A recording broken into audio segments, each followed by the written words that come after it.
Hello. What are you laughing about? Hello. We had to do this whole thing Oh, again. it's okay. Hello and welcome. I'm April Autumn. I am Coach Javon Hughes. Now you're Javon. Now Hughes. Javon Hughes. And this is Conversing and relating. Yeah. So excited that you are here. It's Sunday. It is Sunday. And it is game time. Yes. Part 2 of our continued conversation of last week. Last week we talked about Black men and their privileges, and this week we're gonna have part 2 about Black women and their privileges. This is gonna be interesting. Interesting. It's so interesting. I can't even pronounce the word. You're really excited. That's what it is. I'm so excited to take on this because I want to see how many Black women we make mad today. Well, I think that we, look at me, forever hopeful. I think that we can have a productive conversation that can lead to further understanding. Mm-hmm. Why you do me like that? No, I'm just saying, because when it was men time, we're going to talk about this. Now, wait a minute. No. When it's women time. No. I hope we can have a productive conversation. I think we need to roll back. When we put this in the archives, we're going to have a section that rolls back the conversation before. And it's going to say, April Autumn said, I'm hoping that this will bridge the divide. Bridge the divide. Did I say that? I don't know. Whatever. Last week was so long ago. A lot of stuff that happened in between now and last week. Lots of different things. You had a family reunion yesterday. I did. Hey, fam. What's going on? What side is this? Because Negroes. What side? No, I'm playing. Negroes celebrate both sides of the family. So this was my grandfather's side. And I don't want to get but on my family side, it was the Bradshaw Dudleys. So it's that side. So on my grandfather's side, so my maternal father's side. Whew, that was a lot. That was a lot for me. Yeah, that was a lot. So hi, mommy, if you're here. She will be soon, most likely. So she'll show up. So how was your week? You already talked about mine and what I did yesterday. You had a conversation yesterday. Who did I have a conversation with? Smoke Drink 5. Oh yeah, I did. I was supposed to do it on Friday, and due to certain circumstances, I wasn't able to do it on Friday. So I did it yesterday, and almost missed yesterday, and we did okay. I mean, it wasn't a lot of people that tuned in, but it was some very important information. A lot of people checking out on YouTube right now, and basically it's talking about relationships. Well, I think the important part is that people can and will go back and watch it. Yeah, they'll go back and watch it. Mm-hmm. And I'm glad for them to go back and watch it, because since they've gone back and watched it, we are up to 106 YouTube subscribers. 106. That's a lot. Yeah. Last week we were at like 95 and we were like, yeah, we were begging for YouTube subscribers. We about to start twerking for YouTube subscribers. No, we were not. I was about to start twerking for YouTube subscribers. But we have 106 organic YouTube subscribers. And we thank each and every one every one of you. Thank you for like and sharing and hitting that notification bell and letting us get to come into your homes and have these topics of discussions and fun time. So 106 YouTube subscribers. All right. So today we're having part 2. Part 2. And I'm going to go put up this banner because this is what I came up with. Do Black women of today have privileges within our society? So you just want to start there. You just want to kick the door in and be like, do you? Yeah. Do you now? Yeah. Well, let's go. Yeah, I want to. Do you believe that we do? No. You don't think we have any privileges? I mean, you have double standards, but double standards and privileges, there's a fine line. But thank you for saying that. Yeah, I don't think you have like real privileges. No. I think just like last week we were having the same conversation about Black men. I think it's true. I think there are certain things that we have double standards, Yeah. right? Or stereotypes, either one. And then we flip them and they seem like privileges.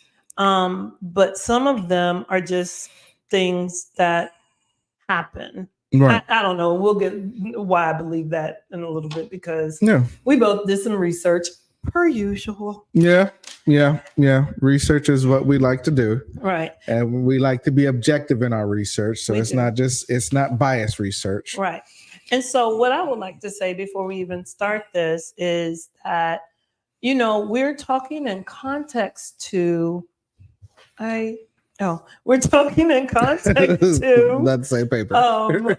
a lot of things. Oh, you left yours. Well, it's okay because we can just say it. Yeah.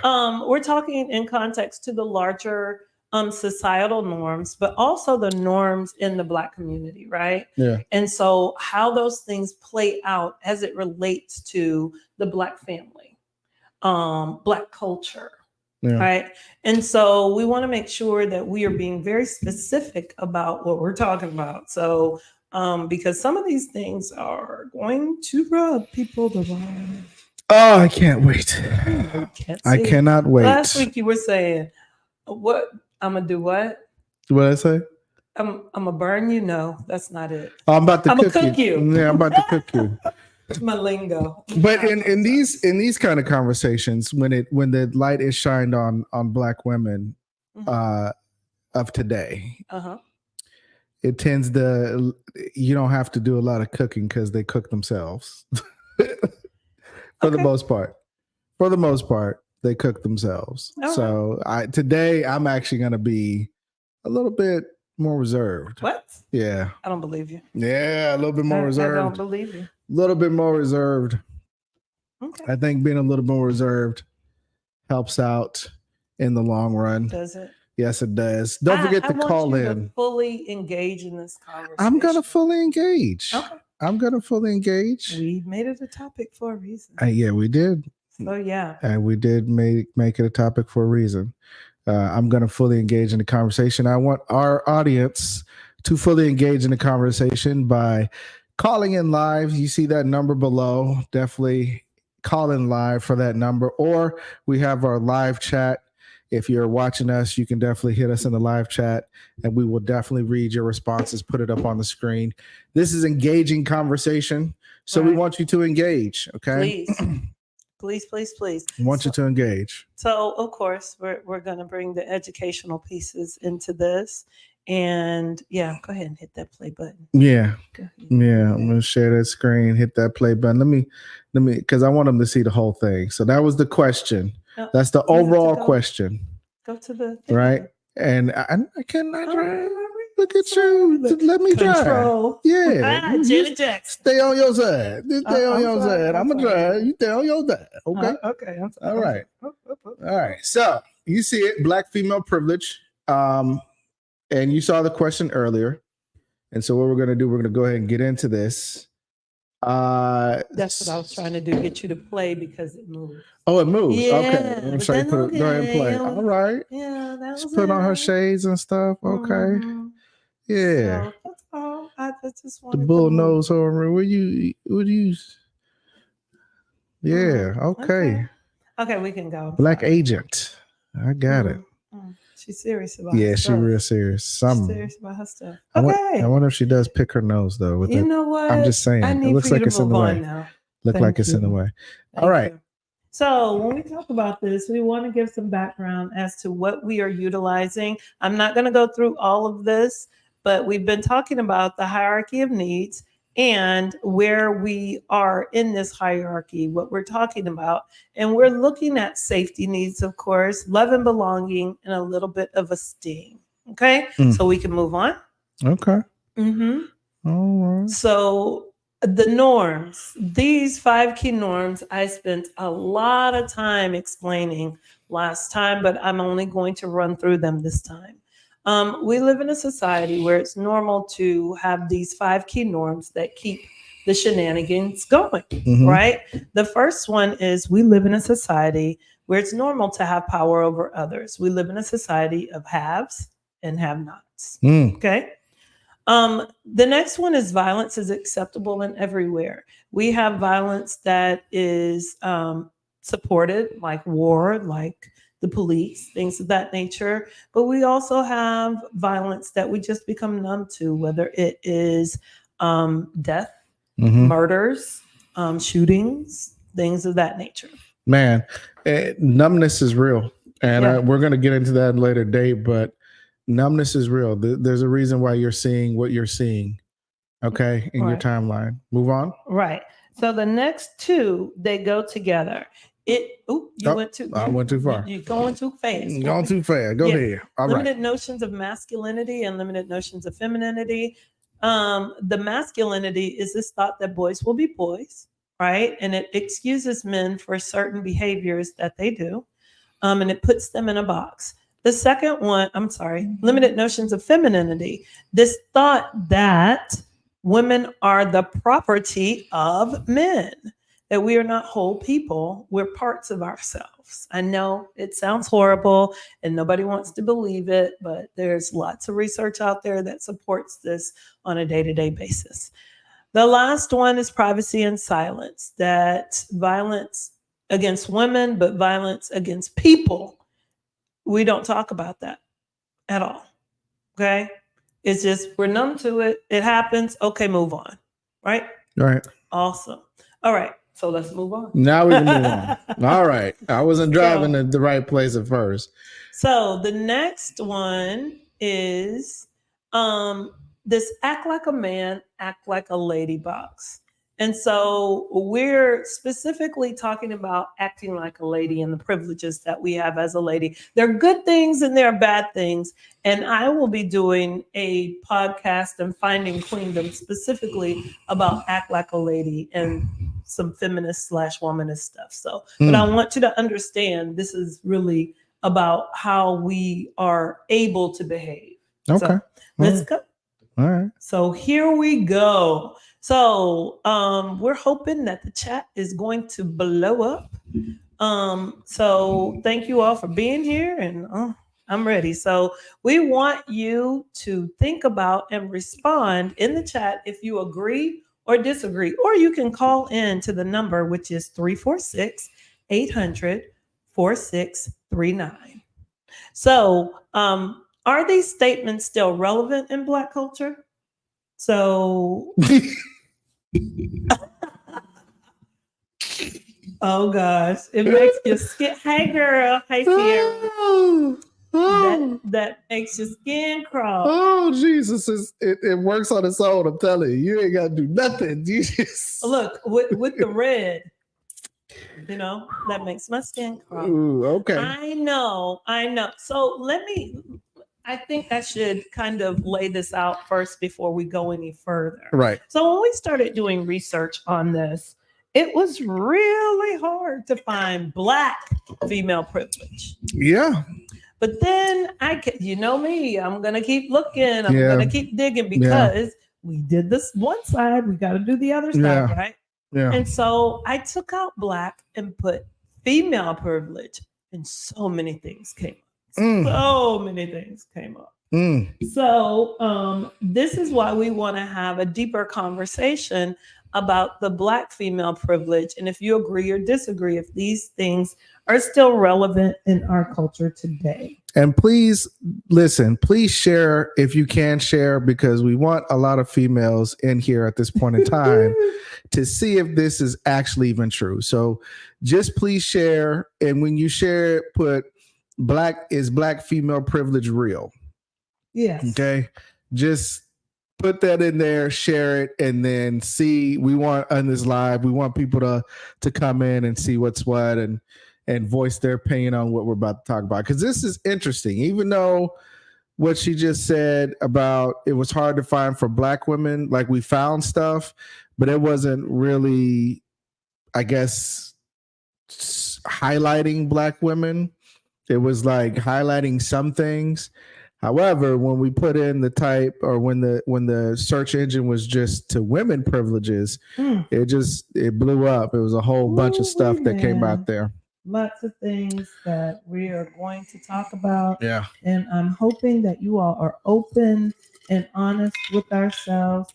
I will say this. When we first started having these, and I have to laugh, when we first started having these conversations, I was like, I don't do that. And you're like, that is not, I am not talking about you. Stop I'm generalizing. asking you to open your mind and think about if this is something that actually happens. Yeah. Yeah. And so, yeah. as we have this conversation, we are hoping that you, as Judge Lynn Toller would say, open your mind wide as a prairie. That's wide. And think about if these things actually happen. Yeah. Now, yeah. You have anything else to add before we jump in? I think the generalization of what happens is when most Black women, they'll sit here and they'll hear these things, and because they're programmed to generalize or individualize at will, to bend it to their favor or to their narrative, I think that's what we tend to like go to a lot. Yeah, I agree.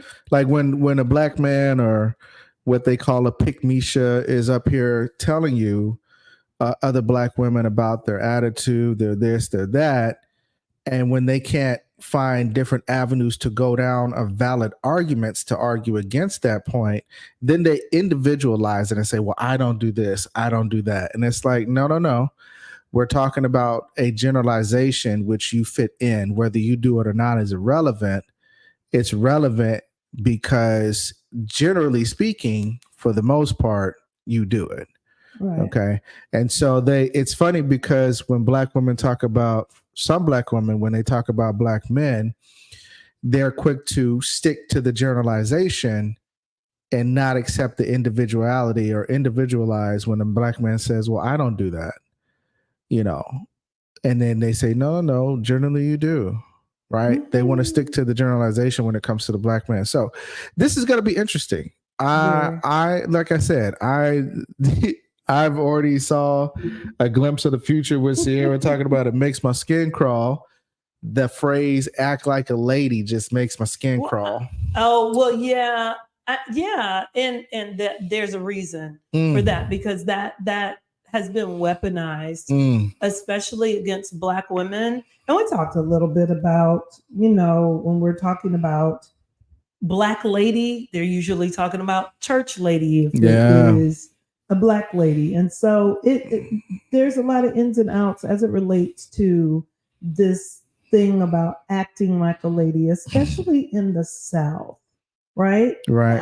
I'm curious to know, in Mississippi, did you hear that? Like, people talk about women needing to act like a lady? Yeah, definitely. It was always act like a lady, And again, I knew this, but you confirmed it when you and I started talking about this, that when they said act like a lady, they were referring to the church lady. Yeah.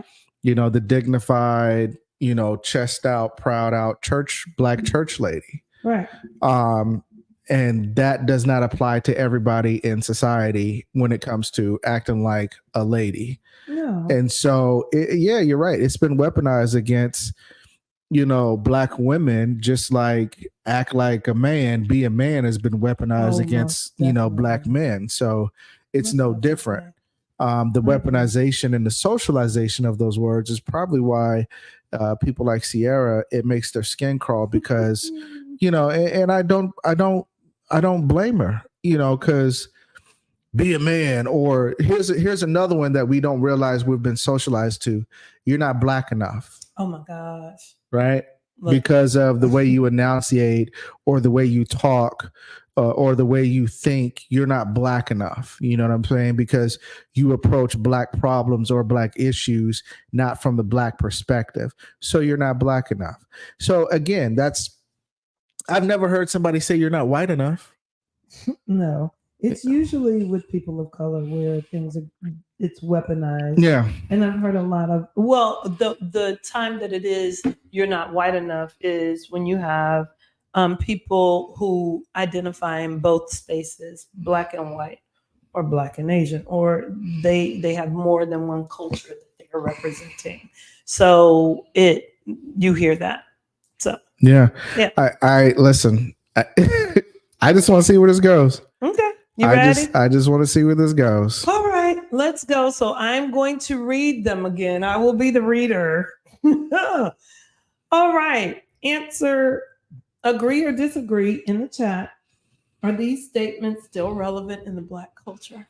All right, here we go. Here we go. Breathe. I'm allowed to be far more open about my sexuality than my male counterpart. If I'm bisexual, it's encouraged by both male and female. What do we think? Ooh. Yeah, I'm gonna be quiet and let you answer first. No. I'm gonna be quiet. No, I definitely agree with this. This is definitely agreeable. This statement is definitely agreeable. For women, you're allowed to be more free and open with your sexuality, even though they condemn you for it. Yes, thank you. I was going to say that. Even though they condemn you for it, you're still compared to men allowed to be more open and free with your sexuality. Right. That's just it. Mm-hmm. You're allowed to be bisexual, and if you're bisexual as a woman, it's sexy, right? Even though they condemn you for your sexuality, if you're bisexual, it's sexy and it's encouraged by men and women, right? But let a man come out as bisexual, all of a sudden he's half the man he was before he told you he was bisexual. Yeah. So that's a privilege that you guys have to define your sexuality the way you feel like you want to define it. Well, we can define it, but can we actually stand in it and be, that thing? Can we be it? Or can we there's some guilt and shame around it. And, I don't know. We can do it and they're excited. But again, if we don't want to talk about being chose, would you be chose? Because remember, that's not virgin acting like a virgin. You got polyamorous, you got people who don't care about body count, you got all these different new age, things out there. So it's able for you to be more in tune with your sexuality. Right. And so, yeah, I think you can stand in it. I think you can stand in it a lot easier than most men can stand in their sexuality, becoming bisexual or gay or whatever the case may be. Yeah, if a woman comes out as gay, if a woman comes out as gay, it's not a big deal. I'm a lesbian. Okay, cool. I still want you and her. You know what I mean? Right. It's encouraged, But if a guy comes out as gay, it's like, oh my God, he's less of a man. He's not this, he's not that. Yeah. And there's that double standard, i.e. privilege, that kicks in for women who are allowed to stand in their sexuality. Mm-hmm. Yeah. So it blew up in there. So let's say. Pamela says she agree with a question mark. Okay, say more if you got a question. Agree via bisexuality because men want multiple women, where men are either heterosexual or gay in most view. I don't think we want multiple women. I think that's the stereotype, that we want multiple women, because the same can be said about women and keeping men in their DMs. Like, you want multiple men. So I don't think that's a valid argument. I think that's a small view based on what you've experienced. For the most part, men want one woman when they're ready to settle down, no more different than a woman wants one man when she's ready to settle down, if they're talking about monogamous relationships. Right. If they're not talking about monogamous relationships and they still want to settle down, then yeah, both sides are capable of wanting more than just one person. So I don't think that's it. But that's very good. That's how you feel. And that's a very valid point for you. And I definitely appreciate that point. Okay. I just think you guys can stand in it a little bit easier than men. I agree. Yeah. I agree. Like you said, I think men are sometimes condemned if they choose bisexuality and they are bi-curious or, you know, wanting to know more information. There's a lot of guilt and shame around that, where women are encouraged to have this I kissed a girl and liked it. Right. Right. Right. So My thing is this though. Why is it that women in this area, besides the obvious of the masculinity, how it's viewed, and femininity, how it's viewed, go deeper? Why is it that in this area that women, in your opinion, are able to stand in it when it comes to their sexuality? okay, so we have all these other constructs that come into play, like religion. Oh yeah. And the thoughts about religion and what I think there's more emphasis. Ain't no think. Yeah. Yeah. There's more emphasis on gay men in the Bible than any woman being sexual. It's just focused on women being pure in the Bible. Yeah. So if we want to talk about that, there's again more guilt and shame surrounding that thought. So yeah. I listen, it's a double standard that even most men agree that are there, but you know, they would have it. Pamela says, I agree, but then Jamon said what my thought was. We are condemned and looked at different if we do. Yep. Yeah. I mean, here's the funny part about that, Pam. I want you guys to understand. Women have a double standard. Yes. Right. So the double standard one is you're talked about and condemned for your sexuality. Right. Then the other side of that is you're looked at as like, if you come out as bisexual, like in this option or in this scenario, you come out as bisexual or gay or lesbian, whatever. And then it's like, yay, we applaud you. Strength. But then on top of that, then you're challenged again for your sexuality on the good side and the bad side. So you get the full spectrum on top of the double standard. Whereas men, we're just like, I'm gay. And then they're like, shame on you. And then that's it. There's no yay, strength. There's none of that. And so I think we get condemned once on our sexuality all the way across as heavily, but it takes y'all to get condemned and double standard twice just to reach just or more, just to reach what we as men get condemned one time. Right. You know, so it's true. There's double standards. There's all kinds of things. But yeah, as far as this statement goes, that's a privilege that women have. Yeah, I agree. Yeah, that's a all right. privilege Let's that go women to have. the next one. Okay, that one was pretty calm. Okay, That's pretty cool. calm. That's Okay, pretty good. calm. Okay. As a heterosexual woman, I can make comments about attractive men, compliment men without it being considered harassment, and freely make lewd comments about any person, regardless of their gender or age, and it's deemed acceptable. Lord have mercy. Yeah. Listen, I'm just a reader. What do y'all think about this statement? Come on. As a heterosexual woman, I can make comments about attractive men. Look at that print in those sweatpants. There is catcalling that women do. Yeah. Okay.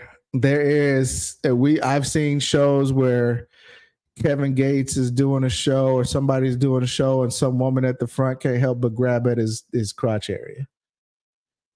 Right. But if a man did that, it's over with. This guy is a perv, this and that.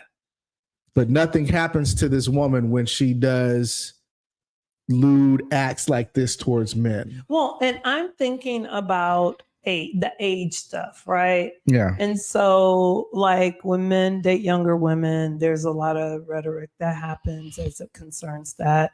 But then when women date like there have been so many scandals about teachers and students. Right. And from the female side of the coin.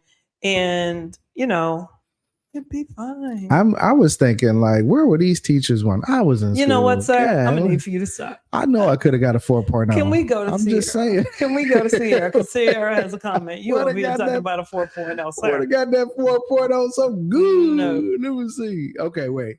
Agree for the majority, disagree personally. Okay, tell me more about that, Sierra. What do you? So basically, I think she's saying that as a whole society, yes, that happens. But personal, again, that me personally, I'm not doing that. Yeah, don't individualize it. You got to accept that as a whole. You got to accept You that. see what she said? Agree, but don't believe the whole statement. Why not? Why not? Okay. Yeah. Miss Parker and Professor Ogilvy. Yes, child. She was chasing that man. She was. Listen. Lord Jesus. Listen. Harassment. I have perfect attendance. Listen. If that teacher was there, I'm sure you would have. Man, I'm telling you, I would have got that 4.0. I would have got it. Sorry. Okay. All right. We always staying after work for extracurricular activities. See, I need that A. Not extra credit. Yeah, not extra credit. But if you notice, though, let's call it what it is. If you notice, it was all white women. It was mostly. Yeah, it was. It was. Wasn't no black women doing that. Right. And so this is one of those things that I was talking about, where when I was doing this research, it was a lot of female privilege, not necessarily black privilege. Yeah. Now, we have talked about like she just said, Miss Parker and Professor Ogilvy, even though that's not real, it is real, it happens. But yeah, I will say that one of the things that has come out in our culture is, this thought about young boys being manipulated and sexually assaulted or molested at very, very early ages and pushed to have sex. And so again, this thought that, oh man, she ain't assault you. She just helped you get rid of your virginity. Right. Like, really? Yeah. And so again, that kind of double standard and violence being a norm here. So yeah. Yeah, I think women, when it comes to this statement, I think women overall, including black women, have that opportunity to, because when a woman sexually harasses a man, it's not looked at as sexual harassment. It's just not. It's looked at as a compliment. It's looked at as a compliment. Sorry, I shouldn't have left. That's a hard privilege that women have. They can afford to come through at work, smack you on your ass, grab at your crotch area, and they know you're not going to tell, and they know nobody's going to believe you. Yeah. Yeah. Weren't we talking about like this power differential, like in the criminal justice system, whether it's like guards or parole officers or things of that nature? Yeah. And this, look, we've been watching way too much Law and Order because that was definitely one of the things. Yeah, she was making him have sex with her. It was a black woman. Yeah. And so, and of course it's ripped from the headlines. So it's true. It's true. They just changed some names and I don't stuff. know. Yeah. So, but I can believe that this happens. And again, it is number one, the power thing. We live in a society where power over others is acceptable. Right. And it's the haves and have nots. And so power is not good or bad. Power is just is. It's how you manipulate the power that makes it good or bad. So, yeah. Yeah. So it sounds like we're agreeing on this, that women have this privilege. Ooh. I mean. Yeah. Okay. Yeah. So, all right, let's go to the next one. Yeah. All right. Here's the next one. Yeah, that's going to hurt. In a domestic dispute where both my partner and I were being violent or shouting, if I were to hit him and the police were called, my male partner would still be the one far more likely to be taken into custody for the night. That is true. That is true. That's true. I want to see what people think. Do you think that do you think that's what happens in a situation when people are in a relationship, domestic abuse happens, They've both been violent, and the police are called. Who do you think is going to jail? So let me just say this as a person who has done violence prevention work for a very, very, very long time and intervention work as well. I take this question very seriously. I've seen a lot of this in our community as well as in society as a whole. Let me be clear. I'm not saying that violence against women does not happen. Oh, it does. Violence against women happens. It does. I'm not saying it doesn't happen. Yeah. So I just needed to have that disclaimer out there. Yeah, it does. It happens. Yeah. What we're talking about are privileges. Right. And what we said is both partners are going at it. Right. This is not a power and control thing. We're talking about both of them are toe to toe. Right. Okay. Because domestic violence and a domestic dispute are two totally different things. And I don't think people understand that. But that's, Mm-hmm. Okay. So let's go to the chat. We got a couple. Okay. And Mr. Biggs, we need you to weigh in, okay? Agree, but I am seeing now more of both parties being held. It is coming around these days. Yeah, it's coming around. It is coming around for a lot of reasons, and I'll say in just a minute. Yeah, it's coming around. So yeah. It's coming around. Agreed, unless she is outright violent. Yeah, she gotta be monkey. I'm talking about a whole donkey. You gotta be like flipping over stuff. Yeah. And, yeah. We've been watching Karen's too. And it takes a while. Like 20 minutes of poking the police, and they're like, okay, we done. Yeah. Yeah. Yeah. Because the police are more naturally lenient towards women, including, unless it's a woman cop, she's known to be not as lenient. But policemen, because I used to be a cop, are naturally more lenient and give more leeway towards women. That's just how they are. That's how they are, right? And they're thinking about the kids at home. Yeah. You got to provide. And I'm, again, in doing this work for so long, most of the time when I was working with female identified folks who were abused and they were the victim survivor of domestic violence, if they ever got taken, it was by a police officer that was female identified. Yeah. Yeah. So, and that's a whole lot of other dynamics that we could talk about at another day. Because she ain't putting up with you. Yeah. And she knows that you are probably, from a woman's perspective, she knows you the one acting up. She didn't know, but yeah, if they go to jail, it's that woman that took them to jail. Or she knows that she wants to try to hold everybody accountable. So that whole thing. So definitely. all right. Definitely. I do agree that it is on the upswing of like becoming a little bit more equal, especially in North Carolina, Sierra. Especially. But in Texas, nope. Nah. Nope. No. So nope, not all at right. all. Not at all. The East Coast thing, I guess. It's South, but it ain't South. They taking a man 90% of the time. 90%. Yeah. I'll say that. Okay. If my male partner tried to report domestic violence, it would be harder for him to be believed or supported, and I probably would not be arrested.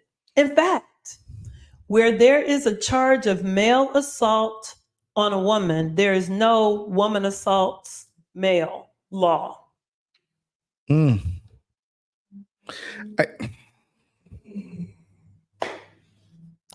Yeah, that's actually true. As a former police officer, there's assault. Women can be charged for assault, but there's very few, for the most part, on the books, assault on women or assault on male laws. I didn't think there was a law that, like, I know there's male assault on a female, right? Yeah. But there's not female assault on a male. I worded that question badly. It's all right. It's all right. But I don't think that is on the books. No. But there is a male assault on a female. Look, me watching Cops. I've heard that called him before. So yeah, this is, again, domestic violence can happen to anyone. Right. Male, female, it does not matter. Heterosexual, same sex couples, it does not matter. However, if a man is trying to articulate that his female partner is assaulting him in some way. Now, let's be clear. People always just think it's a physical thing and your physical presence and all of those things. Well, she can get a knife. She can get a gun. She can do a lot of things. Oh So yeah, she can. it's not just physicalities, though. There's manipulation. There's using kids. There's financial. There's so many different kinds of abuse. And then this is like the head typically that happens, the explosion, Yeah. right? Yeah. So what people see is the evidence of all the other stuff, the explosion. Yeah, because So that explosion is real and it's in real time. And, again, a lot of women are not going to jail for assault on men. They go to jail for assault on other women.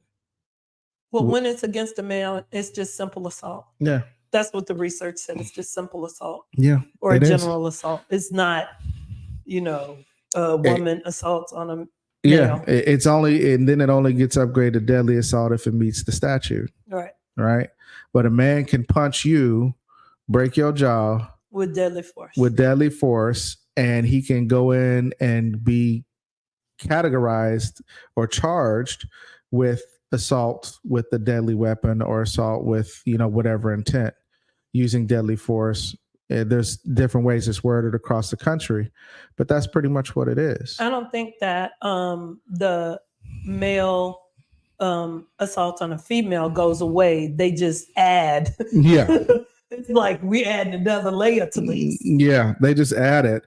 And Yeah. for the most part, that leaves the man with no real options to file. Because even if he does file charges, hey, I want to, press charges against this woman. And they're like, for what? She's whatever characteristic she is, and they don't take it seriously. By the time they take it seriously, that man is either seriously hurt or he's seriously done something to her to protect himself, but he's still looked at as the aggressor. I used to train officers here in Texas. I won't say what county, but anyway, it was a big to do when I worked for a local agency, and we talk a lot about this. And we were trying to get officers to be a little bit more compassionate towards victim survivors, and this thought about their male survivors of domestic violence. And police would argue me down like, no, there's no such thing. I'm like, there are police officers who have been victims of domestic violence, but they don't say anything because their brothers would never believe them. Or get your little woman in check. What's wrong with you? Or would look at them like they can't trust you because if you let a woman assault you, you're not a man for some reason. Right. I can't trust you out here in the streets because you letting a woman assault you. Right. There's stuff like that. And it goes on a regular. And unfortunately, again, that's why, for the most part, men do not file police charges, especially if it's against a woman, because who's going to believe them? It has to be something really like detrimental and harmful. Right. Yeah. Right. And this is that layer of double standard that I was talking about with the sexuality, where it's a triple layer for y'all, but it's a single layer for us. Yeah. Now it's reversed. It's a triple layer for us, because another reason we don't file for the most part is because we have to deal with the repercussions from our friends and everybody else who thinks, what kind of soft person are we to file charges on a woman? We could have handled that differently, or just let it go and let it pass because she's just being a woman. All right. That emotional layer. Okay. Here's the next one. Ooh, take a deep breath. I need for y'all to breathe and chime in the chat. If my relationship with the father of my children was to break up, I'd be far more likely to get the kids. Why did my heart jump? I don't know. Ooh, Jesus. That's my line. Jesus. Do y'all understand what's being said right here? Women have the privilege that they are most likely going to get the kids in a breakup and or divorce. Mm-hmm. Far more likely. See, y'all quiet now. Y'all quiet. Are we thinking? Y'all I quiet. need some of the men. Hey, Kenny, how you doing? Kenny Cash, what up? How you doing, brother? Yeah, we need you and Mr. This is Mr. Biggs. Right. We need y'all to chime in here. Come on. Sierra says agree. Mm-hmm. Okay. Yeah. Yeah. Yeah. Yeah. That It's makes okay. my stomach hurt. You know what? I was gonna say it should, but it should. It should. I mean, because there's this thought that the moms are so wonderful. And I personally know and have seen they are not always Listen, wonderful people. there is a such thing as toxic femininity. Most definitely. And that does spill over into the household with kids.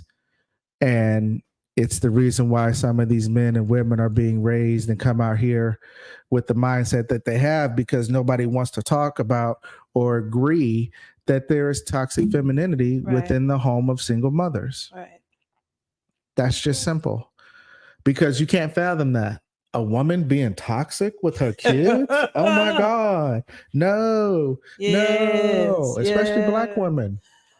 Yeah. Can't tell a Black woman that toxic femininity exists within the home of single mothers. It does. Oh, really? All y'all just out here perfect. Oh, There's okay. no such thing as perfect. Okay. There's no such thing. But it's easier for you to believe a Black man is a deadbeat.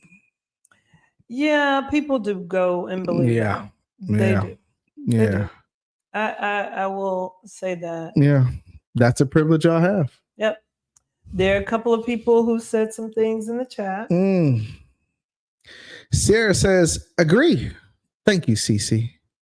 She's like, I'm just agreeing. Kenny Cash said, yes, it is. It's very true. Pamela says, totally agree. Oh, okay. Okay. All right. So that was a no-brainer. Why do y'all think? Like, I thank you for interacting. Why do you think? What is it? Someone answered in the chat, hun. I believe, for me, because again, the perception, the woman should have the kids, the man can fend for himself. And that age-old prehistoric perception is the reason why a lot of this stuff is implemented today. Kenny says, there's something similar to a topic I had about the parents disrespecting the kids with smoking weed and rolling up in front of the kids. Yeah.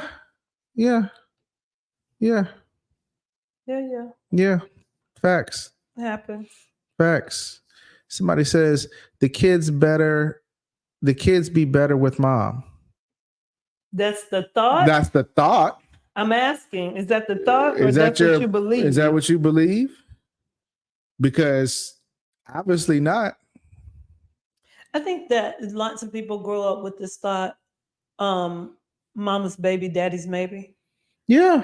And so, like, oh, that men don't take care of children. Shit. They don't even know if that is his kid. I'm like, really? All right. Hold on. All right. Let's not just assume that. All right. Let's not assume that. So yeah, I am holding a lot back here. No, don't. He said that's the thought. Yeah, that's the thought. Yeah. Nope, that's wrong. Okay. Father are great parents. That's great. Fathers are great parents. And I think a lot of times, now again, we just like we generalize. Yeah. That, oh, moms are great moms.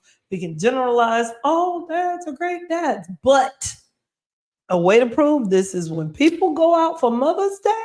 Oh, yeah. They will shut a restaurant down. Yeah. But Father's Day is next Sunday. Mm-hmm. What's going to happen? Socks. No. Ties. There we go. I didn't get socks and tie. I didn't get you a tie or any socks. Here you go, Dad. Or here's my favorite part that most of y'all Black women do. I'm his father. I'm her father. You not. Lord. Well. Okay, I'm sorry. Happy Father's Day to me. Okay. No, Okay. Most of the time, men have left the relationship and acts as though they don't want to be part of their lives. So most just go on ahead and put them with their mom. Now Debatable. there are some. Look, There are hear me some. clear. Yes, Hear me clearly. I'm gonna admit that there are some, but that's not the majority. That is the narrative. That is the narrative. It's the majority, but the real is a lot of Black women don't want you to see your kids because the kids come in the middle and is used as a buffer because they feel you didn't leave me, you left me and the kids. No. He just left you, boo boo. Yeah. And a lot of Black women have trouble accepting that he just left you. He didn't leave you and the kids. So you put the kids in front of him and dangle those kids and say, oh, well, you're not going to see your kids. And then that's where the narrative comes. Well, he's a deadbeat dad. But nobody talks about the toxic femininity that comes in and says, what gave you the right to put your kids in the middle of grown folk business in the first place? Well. We don't want to talk about that. We don't want to hold that accountable. I'm giving a shout out to men who are raising their children on their own. I know a couple. There's Sekou, his boys, my friend in North Carolina. How you doing? I think his boys, his youngest, just graduated from high school.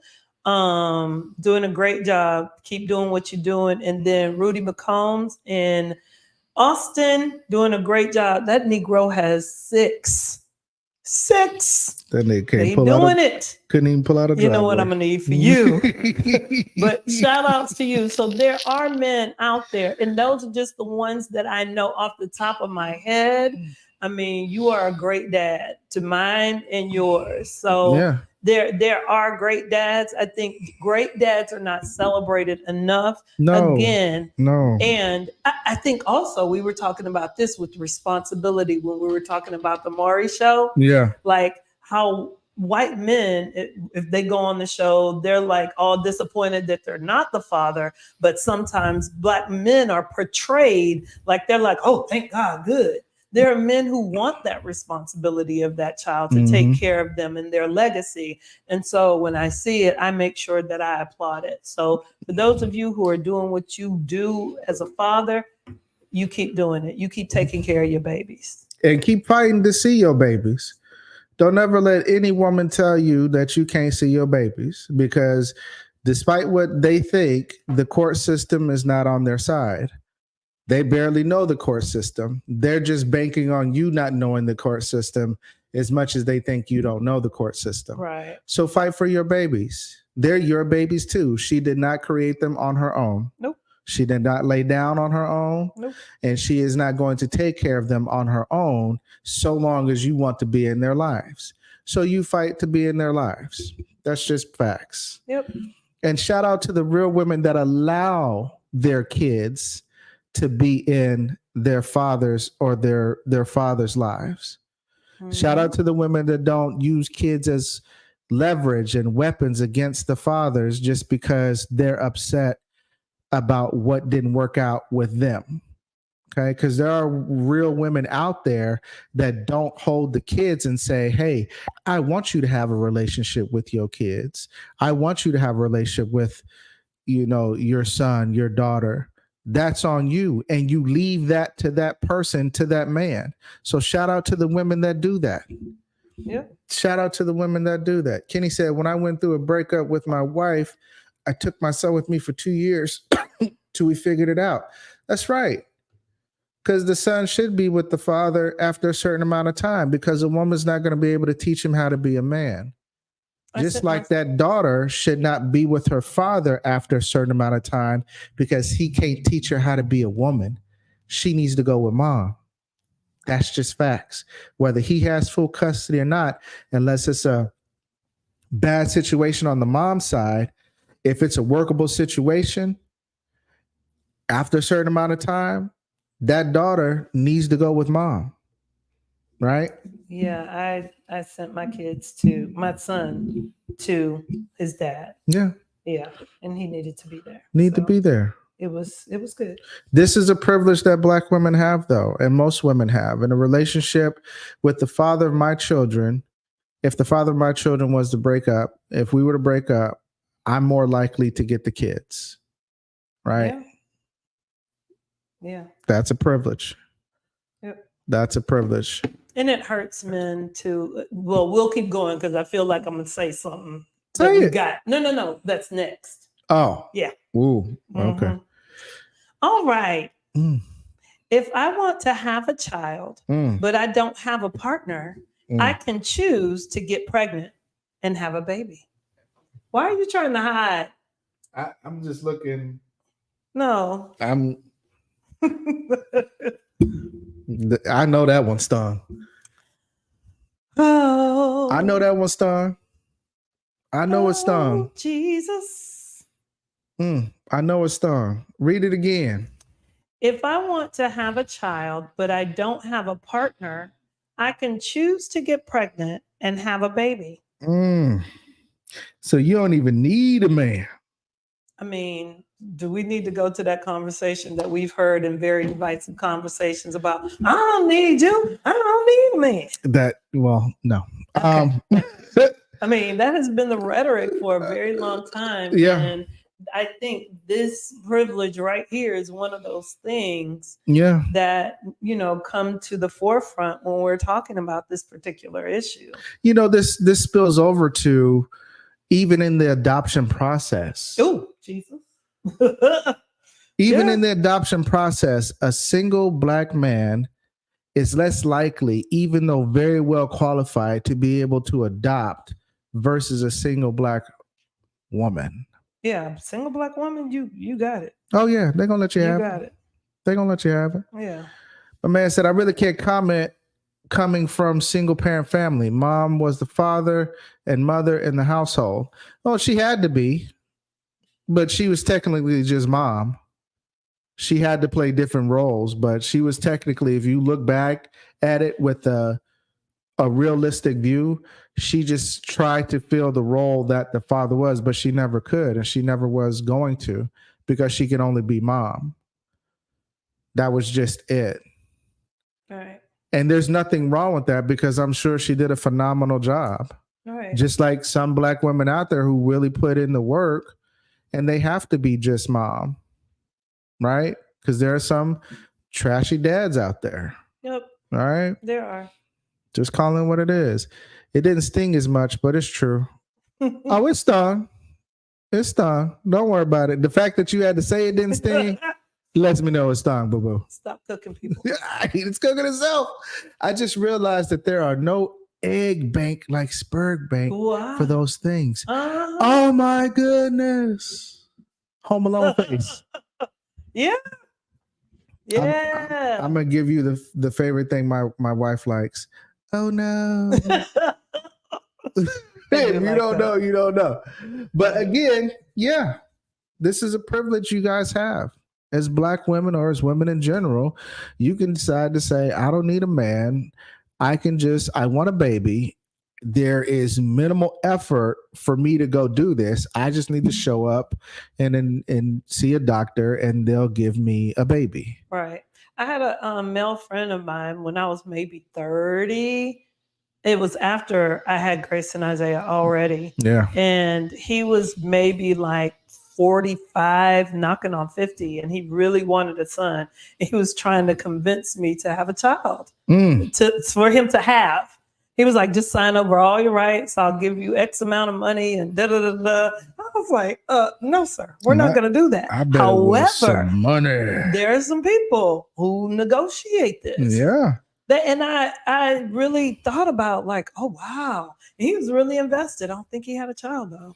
But he was really, he was trying. He was trying hard. And he didn't want to be with me in a relationship or anything. He just wanted a child. He just needed that body. That son.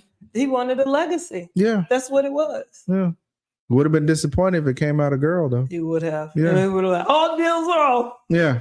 You can keep it. Oh, reneging on the deal and stuff. Right. But yeah, this is a privilege that you guys have. And just like Sierra said, there's nothing like that for men out there. Even if we were to adopt, we still run into more hurdles than what a woman would run into if she was to adopt, right? And adopting takes money. Mm-hmm. Money. Yeah.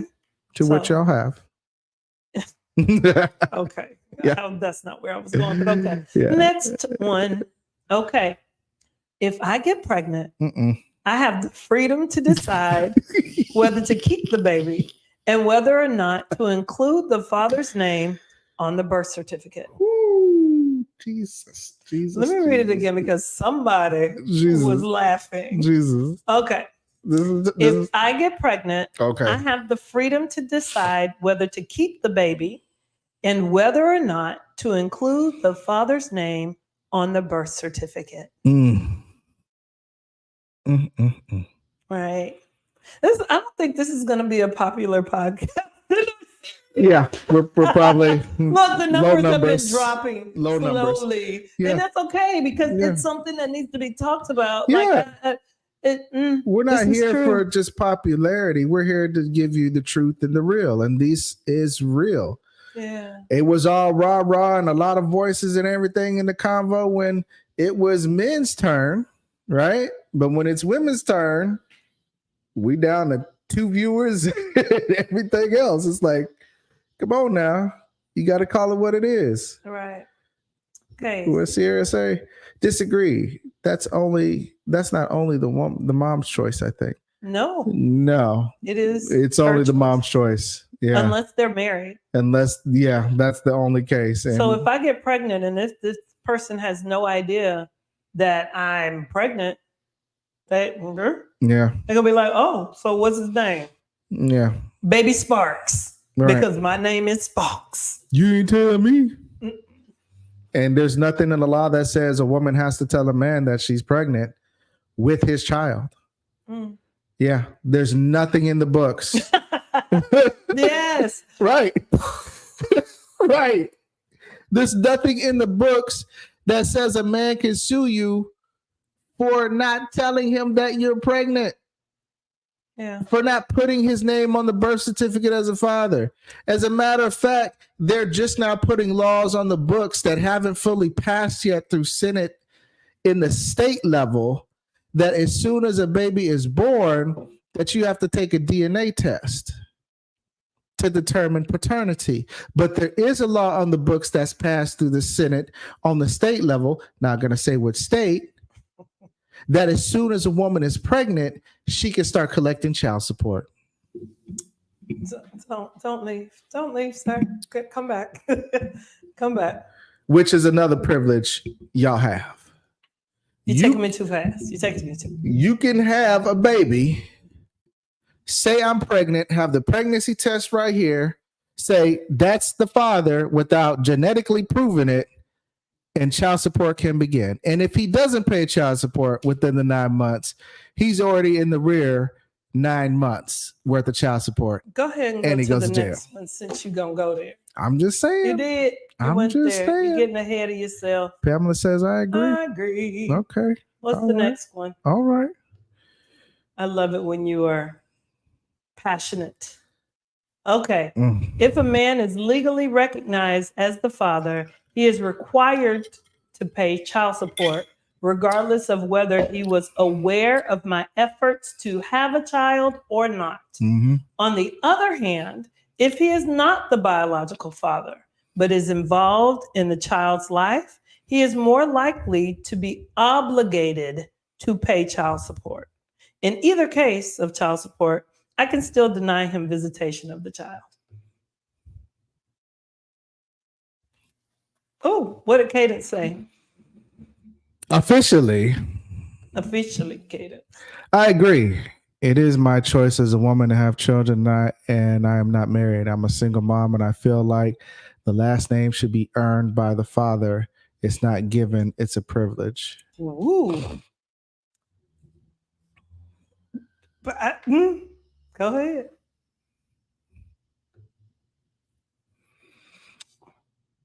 Go ahead.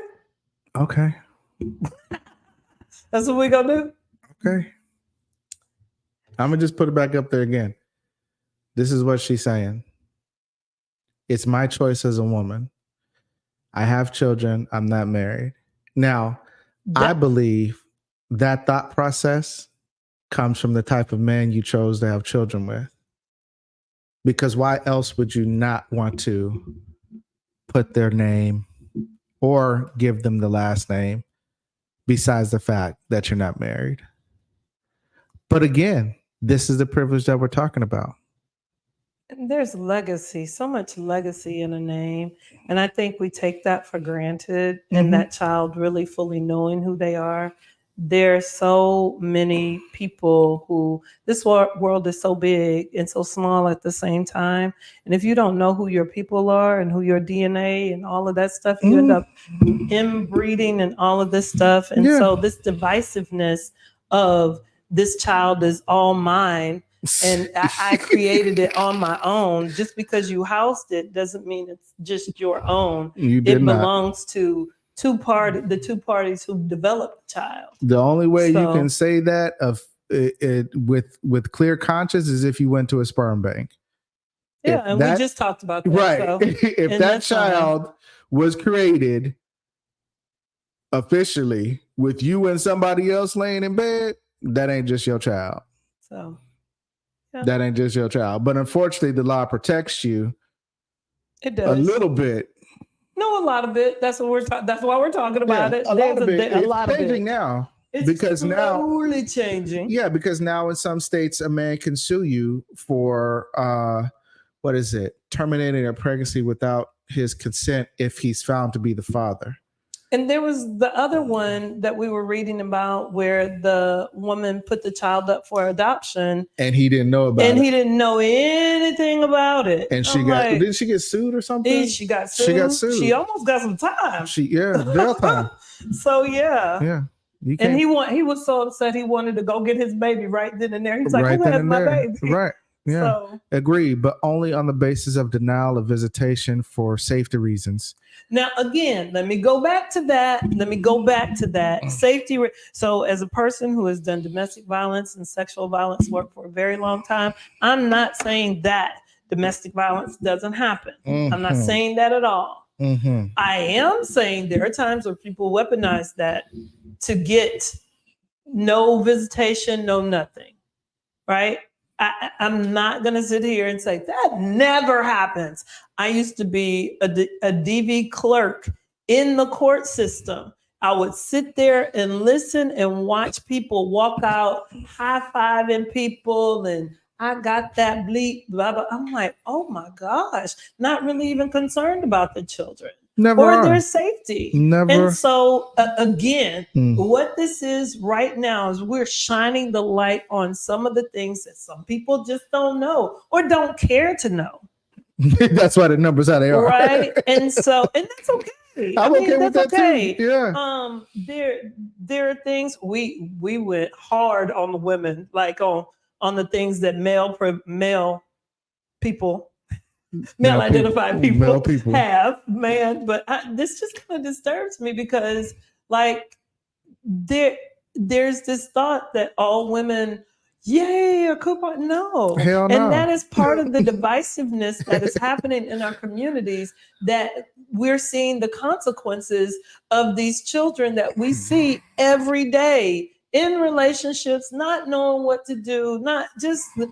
They're so focused on other things. They don't know how to have relationships. So some people might be saying, yeah, that's great. They're not having relationships. They're going to school. They're getting their bag, whatever. So how do we as a people continue on this earth? It's a plan for us to continue to be divided. The reason that I'm going to tell you why men are upset for the most part. It's because the dodging of accountability when these kind of subjects come up, when we're saying, okay, now let's put a flashlight in the mirror to the generalization of how women are behaving. Right. And then crickets. Right. And it's like, if you won't accept accountability for what I'm telling you you're doing as a woman, generally speaking, then why should I care about what you think I'm doing as a man, generally speaking? True. That's just what it is. That's why the divide is happening, because men are saying, okay, yes, there not all men, there are a small group of men who are doing this stuff. We have tried to tell you, but you don't like those kind of men to tell you. So you end up with the Pookies and Ray Rays and this and that. I'm Pookie and Ray Ray. Right. There's Oh, no my accountability. You're right. There's no accountability. All right. That's why men are mad. That's why the divide is happening. And that's why when it comes to certain stuff like what we're talking about right now, crickets. It's okay. We're talking about it. We're still gonna talk about it. I'm allowed to be as educational and career driven as I want to be and push for the top, seeking equity and equality in everything. But when it comes to dating and relationships, I'll want the dates paid for, the doors opened, and the bling bought. And if I want to choose to be career driven and be at home instead of working, I can far more readily choose that option too than a male partner would. In short, women have the privilege to turn their femininity on and off when it fits them. That's what that's saying in short. You're feminine, go be a boss, go get the bag, get your education, get your degree. You don't need no man. But then you need a man to pay for the date, buy you the most expensive ring. Take you on the most expensive date. Right, take you on the most expensive date. Yeah, because nowadays, dates got to be $200 minimum. And it's the first date. And it's the first date. And he got to buy dates for your kids, to go place for your kids. He got to pay for your friends when you just finessing a dude out of money, out of food. Who taught you that? That's always my favorite question. You know that. Who taught you that? Where do we come up with that for? But a lot of them. So a lot of them. What do y'all think? Sierra said something. I like Sierra. She's neutral. Agree. Generally. Just accept it. Just accept it, CC. Again, we're not talking about you specifically. I think a lot of people are like taking this personally. And I will admit that when we first started having this conversation, I'm like, I don't do that. Like, why are you talking to me like that? I ain't say nothing. And you're like, it's not you. I'm talking about generally speaking. And that's what I'm saying. That's why we can't, as we feel like as Black men, for the most part, we can't have these conversations with Black women, because when we generalize a behavior, you individualize it to dodge accountability. So this happens a lot. We're like, forget it. Why talk to you about it? Well, men don't talk. This is why we don't talk. Because when we're telling you that you have the privilege of turning your femininity on and off when it suits you, not me. Well, I personally, we're not talking about you personally. Well, and this is very specific. We're talking about very specific things as it relates to education, because what we know about Black women in education, we get more education than Black men on the regular. We do. So book smart, but yet and still so dumb streetwise. I didn't say that. I'm saying, but I'm saying we're allowed. We will shoot for the stars and get our PhDs and be magna cum laude and all of those things. Be very career driven and run things, as you said, boss it up. However, when we are dating, we don't really stand in our bossness. And I feel like again, I don't mind. I'm taking you out on a date tonight. Right. I don't mind. Right. But my dates don't have to be $200 either way. So, it has nothing to do with my worth. let me show you how dumb this is. Ladies, if you're single and you're dating, tell a man you're going to take him on a date and then take him to a restaurant and let the bill be $200 and you pay for it, and see if he call you back the next day. He not no real man. He not gonna do it. Go on a date and then say, and lead with what you lead with, your degrees, your accomplishments, your accolades. See if he call you back the next day. He not. Most likely he not. Unless he's specifically looking for somebody who he can use as a workhorse or as a partner that's all you're good for is your degrees and your accolades. But every person, nobody's no, just nobody good for their cares. degrees and accolades. That those degrees, great, you got them. That shows that you can matriculate and graduate. But who are you as a person? It's deeper than that. But don't get me on the soapbox of who are you. Don't do it. Agree, but some do. Wait, but Some do. men turn their masculinity on and off, depends on the situation. Can you tell me a little bit more about that? Yeah, say more about that. I do want to hear it. I appreciate this. I appreciate that. Yeah. Say it. Yeah, say it. Say it with your chest. So, yeah. And when you say it, I'm going to tell you why that happens, because the answer is really as simple as you think it is. It's really as simple. So do you want to go to the next one and we'll loop back around? Yeah, we'll loop back around. Okay. Yeah, I want to hear what she got to say. This is good. I'm excited. Want to hear it's what hard, she got to say. but it's good. It's a hard truth. Okay. If I write an inflammatory comment or blog or article and a man questions anything in it, all I need to do to shut the conversation down is call him a bully or say he's a privileged male. The women nowadays, they be like, "Oh, you acting real saucy." Oh yeah, I hate that. You real saucy. Why you arguing with a woman? This is a conversation. It's a debate, right? So you can say what you want to say, and I can't rebut what you say. But if I rebut what you say, then it's a problem. Okay. All right. Sorry, mistype. I agree, but I meant to say some men turn it on and off too. But why do you think they turn it on and off is the question. Right. Like, what example do you have of them turning it on and off is what we want to know. Like, what's your experience when you say men turn it on and off? Right. That's what we want to know. But this statement right here says a lot. Saucy. Yeah. You can't challenge a woman online. She could write. There are women online that are literally saying and telling Black women to unalive their babies if they're Black male babies, because men are so dangerous. If you have a male baby, you should unalive it. Kendra. Wild.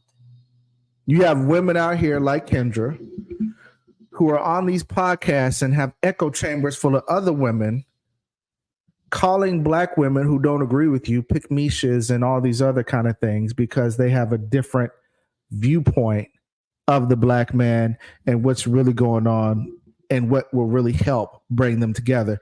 People like Kendra and other people who think like them are not trying to help you get back together. Who's the one that was against Dr. Umar? What, Cynthia? Cynthia. Yeah. Same thing. I'm sorry. Cynthia. Like, how do Black talk women about unaliving somebody because of a different point of view? Like, we can sit here and debate each other about a point, but I'm not like your whole entire existence needs to go away because you disagree. It's a point, counterpoint, and it hurt my feelings so that I have to unalive you or wish you were unalive? Because Black men, according to people like Cynthia and people who echo that, we didn't do anything in the 50s and 60s to protect y'all. We're not doing anything now. We haven't been doing anything, this and that. And it is just the wrong narrative. And what it is coming from a broken place, because what she likes to say is Black men are out here SAing, sexually assaulting women every 15 minutes. She's spewing that white person rhetoric. Okay, so let's talk about that. Yeah. Out of 100 men, and I'm talking Black men, and look the statistic up. Out of 100 Black men, okay, there might be 10 doing that. 10. The problem becomes, and I will say a problem, it's the other 90 men who stand around and allow it to happen. Now, have people started calling out people? Yes. But when there's such a big divide, like with Cynthia and Kendra or whoever she is, and they're saying all of these things. They're like, so why would I protect you if you're not protecting me? Because it's all people calling out those 10, not just men. Mm. You see what I'm saying? So if they're going to call them out, be specific about the 10 that you're talking about. Not all. Mm-mm. They Not want all. to. They want to. They want to be all men or all black men are doing this. Black men are the problem. They are the issue, and that's the rhetoric that they're painting. And then you have, you have other black women out here just going along with that, but then have the nerve to say what they say on social media. And then when a black man challenges that and says, no, that is not true, you're wrong, you're creating a narrative or you're painting a narrative that's just not true, even generally speaking, it's not true. Again, when we come back to that personalization, Mm-hmm. our daughter, me personally, when we come back to that, if you hear someone in an echo chamber saying some of the things that you're experiencing in that moment, that becomes fact.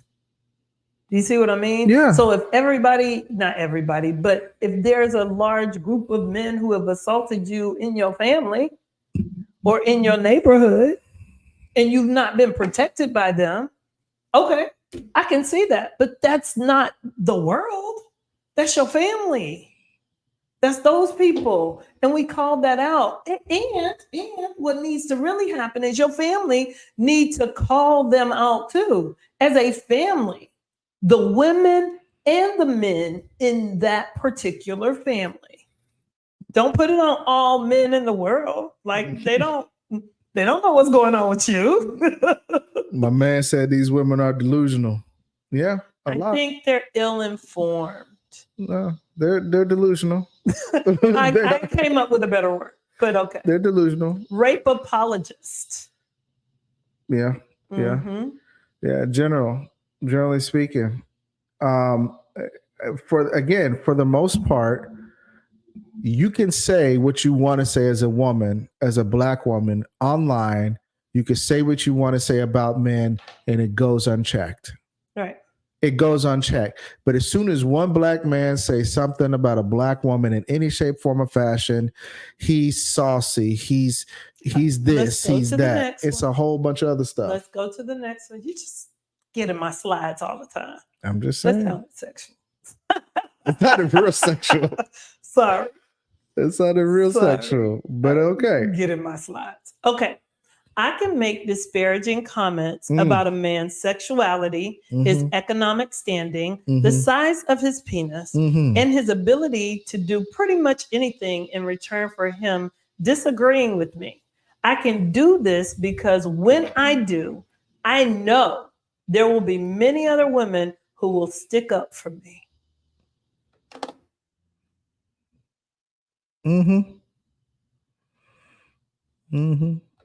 My man said generalization can be dangerous. It can be. It can be. But it also can be very informational on how a group of people are acting as a collective. And it's only dangerous to people who don't want to accept the information. It's not dangerous to people who are accepting the information and saying, this is what you're actually doing. You know. Yes, that is true. Yeah. Yeah.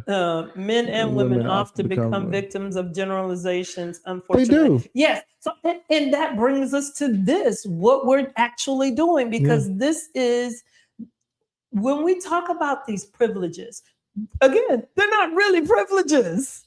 They're not. They're destructive behaviors and things that happen that people are allowed a pass to do, which should not be okay. It's not okay for women to say the things that they say about anything about a man. Just like if a man calls a woman fat, he's fat shaming. But a woman calls a man fat, he's fat. Like, just not okay. The double standards again. And we talked about them all with women, and you know, we're doing the same here. So yeah. Not okay. Yep. It's a lot of women that's quiet except for Cece. Agreed. Agreed. She said agreed. Thank you. All right. Thank you for your information. Okay. go to the next one? Next Let me one. see. I said, I have the privilege of believing that the failure of the Black family is due to the absence of the Blake Blake. the Black patriarch. Oh, read it again for those in the I'm back. sorry. Read it I have the again. privilege of believing that the failure of the Black family is due to the absence of the Black patriarch. That is a privilege. Black women can say and have been saying for the majority that the reason that the relationship has failed is due to the absence of the Black man. Right. The family. Yeah, the family, everything. Right. Everything. But when a Black man says it's because of the Black woman, it's like, oh no, not me. It couldn't be me. I'm here with the kids. It's not me. How about it could be both in how they've come together and not really understanding and, all of the things. But this is, again, because the other one for females was blaming the matriarch for the issues in the family. Yeah. I found this very interesting. Look at this. Look at they all come out now. Agree religiously. Agree. Yeah. It's easy for you to point because now you're pointing at the man. It's easy for you to do that, right? It's easy to say that it's the man's fault why the Black family is a failure. Well, I 50% agree with you. Of course you do. I do. I 50% agree with you. Because then the other side because is the other the side is your fault as well. Right. So actually it's both of our faults. And that's what, if you go to the next slide, that's what I really want us to understand, right? Yeah. Is that at the end of all of this, that it's both of us. Oh, yeah. And what we need to do is take some deep breaths and have these conversations. That's it. We need to figure it out instead of fighting each other.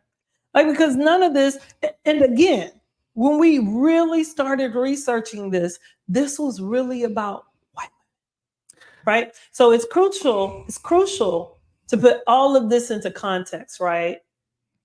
We all experience systematic inequalities, Black men and women, okay? Despite these areas of perceived privilege, Black people often experience compounded discrimination due to both their race and gender, okay? They face significant challenges in healthcare, employment, criminal justice, and other areas. Okay? Thanks, baby. I was reading. I didn't do that. I didn't do that. So, okay. It's okay. Yeah, let me. No. We good. Let me get back to the 19. I didn't do that.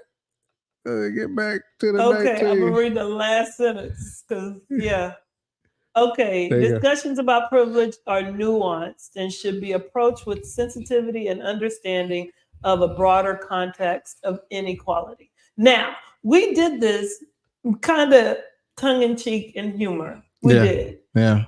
However, we do want you all to have more compassion when you all are having conversations. When we have conversations with each other, we know that we can agree to disagree. This has been my life's work talking about womanist perspective. And a lot of people who, when I sit with you and talk about it, they're like, how are you a womanist? I'm not a feminist. I'm a womanist. I'm a womanist. The womanist takes the whole Black community. They position women because we utilize our power for the community, not just for ourselves. Yeah. So anyway, feminists use the power for themselves, just themselves, against others. Yeah. Womanists don't do that. Right. And so while I want the success of our community, I want us to win, but there's so much divisiveness out here that gets in the way every time of us really seeing and understanding the other person's perspective and how we actually got here. That what we are living right now are the consequences of this divisiveness, and it's just getting greater and greater. Yeah. getting bigger and bigger. You got to call if black women, let me tell you something. If you want us to call out certain things, you got to be able to call it out within your own community. You got to be able to call it out within your own quote unquote echo chambers. Don't look for the black man to protect you when you're not doing stuff that would allow for him to protect you. Yeah. That's like us looking for you to love us as black men, but we're not doing things that would allow you to maneuver in to love us. Yeah. Right? So when you're talking and you're talking to somebody, start taking accountability. Yes, it's generalization. No, you may not do some of those things, but like us as black men, you still benefit from those things, and you have to accept and acknowledge said fact. That's to not acknowledge that is the same reason why white people of today, for the most part, won't acknowledge that they still benefit socially from what their ancestors have done in the past. Right. And so when we see that inequalities in the system, like we were just talking about child support and all of those things, Right. when we recognize those things, when we can sit down and have a real conversation about those things and figure out ways for us to collectively win. Yeah. Collectively. Right. That's us going to a different level and mending some of that brokenness that has happened, that I hate to say the man, but the system has really put into our communities of Right. dividing us. Right. You know why the black man wasn't there and the black family failed? Because the system was giving you money to keep him out of the house and taking his job away from him at the same time. That's why he wasn't there. That's why you're at fault for taking the money, thinking that you were helping the situation when all you had to do is say no. They paid you to kick him out and put him in jail. Then they made you hate him by saying you don't need a man without a job. Remember that during the 80s and 90s? Yeah. All you had to have was a job. You ain't got no job, you can't get with me. That was all in Right. songs and everything. Got to have a J-O-B G- if you want to be with me. A whole 'Cause ain't song. nothing going on. I'm sorry. But the rent. So if we had a song as black men said no scrubs, how far you think that would have made it? Again, at the end of the day, that's a privilege you have. But you have to understand that this was systematically done to both of us. I don't think we think about that. No, we don't. We don't. We don't. It's just like, here's some water. Good water. That's it. Yo, what kind of water is this? Yeah. Where'd it come from? Who put this water in here? Right. Well, I didn't put it. we don't do that. There's no investigation. Right. Right. And a lot of it is because you don't want to know, because you like to hang on to the ignorance and the bliss that affords you these privileges that you have. Right. And that's no different from the black men who have their privileges and exploit their privileges on black women. But thank you for saying that. And again, we're not saying that it's just black women. If you all missed the conversation last week, please go back and watch it. Because we leaned in. It got heated. Right. Yeah. It got heated. Yeah. That was more of a calm conversation. Why the line going there, man? But he's right. He is right. He's right. That's how they know they can do what they want to do to us, because they have not changed playbooks since 1908, 1875. They ain't changed playbooks since they brought us over here on how to divide, separate, and conquer. They have just made it abstract. That's it. Yeah. Okay. And for us to be so smart as a people, we've fallen for it constantly. Mm-hmm. Constantly. What I can say is, first of all, thank you officially for saying that. Thank you for Pamela, Sierra, Delon, Kenny Cash, everybody else who came in, and Mr. Biggs. Mr. Biggs, definitely Mr. Biggs, came in and participated in this talk, because it's people like you who are willing to come to the table, black man and black woman, that help push this forward. Yeah. Because again, I'm telling you from what the black men are saying in our inner circles of chat, we want y'all to come home, black woman. We just want y'all to be able to come to the table and really sit down and look at yourselves, because that's what we have to do in order just to get back to you. We know that. We also know we've both come from the same single parent broken household. We both came from that. So if we both came from that, then how is it that you feel so privileged and different that you don't feel like you can come to the table and simply recognize your privileges in return? I think there's such that vulnerability is so scary for people. It's scary because the last time a woman was vulnerable, be it in her household or outside of her household, it cost her dearly. Yeah. But what I can say, Black woman, so did it do for us Black men. Again, we came from the same household. At least you had a chance to report it or do something about it or even run away. We had to tuck it down, and we have not dealt with it for years. You have outlets, social groups, echo chambers, all these things for Black women to deal with this stuff that happened to both of us at the same house, in the same setting. And I think that goes back to what my wife is saying. We just sip the water, not even knowing what kind of water it is, where it come from, who put the cup there, nothing like that. The other thing, and I'm glad you mentioned that, we're glad you're here. Thank you so much. Please come again. Please come again. Definitely like and subscribe, because you and have share. and share. You had some great points. Yeah. And I think, with you coming in with those kind of points and your perception, it allows for that kind of conversation. Yeah. It allows for that kind of openness and vulnerability to self-check yourself and say, maybe I am doing and have these biases and privileges that I am knowingly or unknowingly taking advantage of, and it's not helping the situation. Right. If the situation is to bring back together the Black man and the Black woman for a healthy relationship that could lead to a healthy marriage, Right. which is what we are trying to do, my wife and I, in our practice. So I'm so glad that you mentioned Black men having the space to talk about, to feel, to emote, to think freely, to wonder. Yeah. June is Black men's mental health month. Black men's mental health. Right. And so Black men's mental health matters. Yeah. It does. It matters. If you don't have a man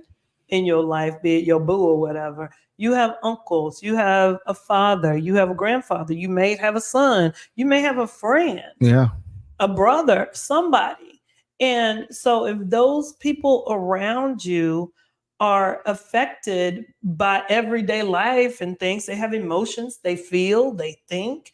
We know that being in this world today and being a person of color, in particular, a person in the African diaspora, is not an easy thing. To be a Black man in America is not an easy thing either. I'm going to tell you like this. Somebody said, I don't know if it was you or somebody today in this chat said, I think it was you that said, Black women want us to tell on those 10 Black men that were doing those. Yeah. So Black women, I get that, but you need to follow your own advice. You saw what they did to your brother. You saw what they did to your cousin. You know what they did to your uncle. You know what they have done to these specific men in your life, and yet you have still remained quiet. You have not encouraged them to go see somebody. You have not confronted them in the way that you would want us, Black men, to confront those men that did those things to you.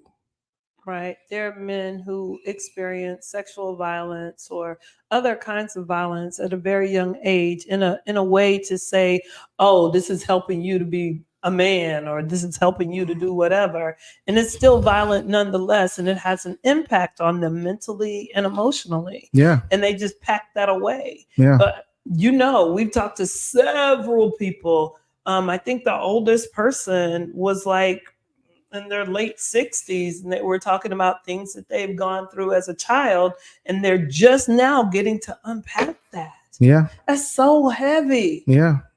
And, That's but that woman has had that option way longer than he has. Right. And nobody, I guarantee you, because we asked them, Right. No woman has ever came to him and said, you need to tell somebody. I'm going to hold your hand through this process. I know what they did to you. I know what they did to you. I'm encouraging you. I know it's going to be hard, but I'm right here with you because you need to talk to somebody. Yeah. Right. Yeah. The irony that our mental health month is also gun violence awareness month, bro. Yeah. Yes, sir. All facts. It is big facts. It should be also called Skibbity Paps month because we handed them out. Skibbity Paps. 2-piece combo with an upsize. You know what? I'm hungry now. Stop it. I'm hungry. Stop it. I'm just hungry. So what Delon and Jamon are trying to say. Did you say all? Delon, Jamon. Anyway, what they're both trying to say is these awareness months are very closely correlated, specifically for men. Yeah. Right. And we really want to make sure that we are uplifting, supporting, empowering, and helping men in the African diaspora, as well as Black women or women in the African diaspora.